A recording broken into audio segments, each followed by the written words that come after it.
클래스에서 우선 생성자를 먼저 살펴볼 텐데요. 클래스를 통해 객체가 만들어질 때 기본적으로 호출되는 함수를 생성자라고 합니다. 부생성자 같은 경우는 컨스트럭터는 키워드로 본문에서 생성이 가능하고요.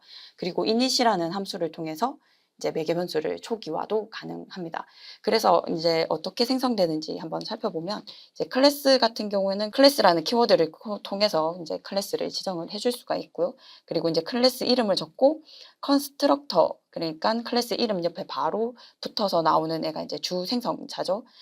주 생성자로 이제 컨스트럭터라고 얘기를 하고 이제 멤버 변수를 지정을 하게 됩니다. 하지만 주 생성자에서는 이 컨스트럭터라는 키워드를 생략을 해서 사용을 하게 되고요. 그 클래스 이름 옆에 있는 멤버 변수들이 이제 주 생성자의 파라미터라고 생각을 하시면 되겠습니다. 그리고 이제 부생성자 같은 경우에는 이제 선언을 하겠다라고 하면 이제 컨스트럭터라는 키워드로 시작을 하면 되고요. 그리고 이제 컨스트럭터 이제 가로 안에 멤버 변수를 지정을 해주면 됩니다.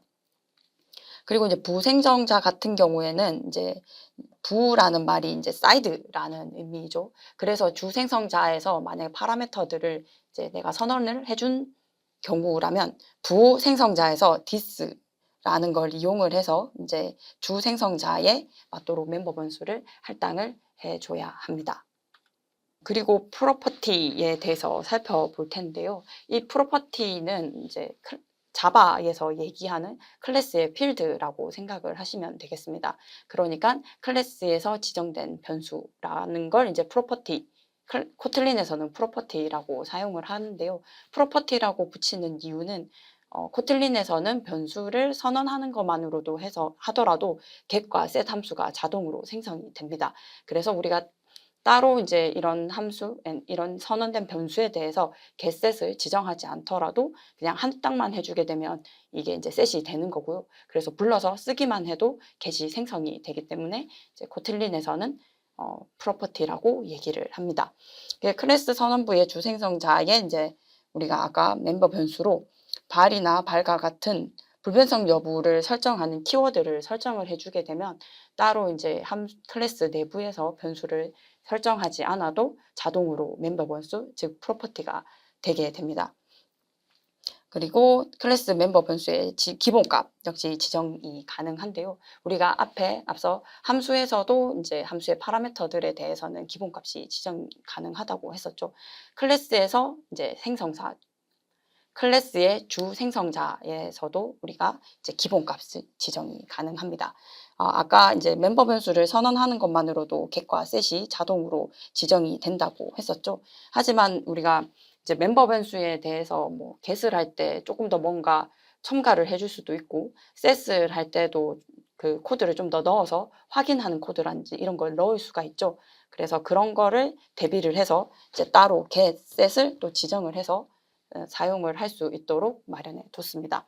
그리고 getset 내부 안에서 이제 선언된 변수를 참조를 할 때는 field라는 키워드를 이용해서 참조를 하게 됩니다.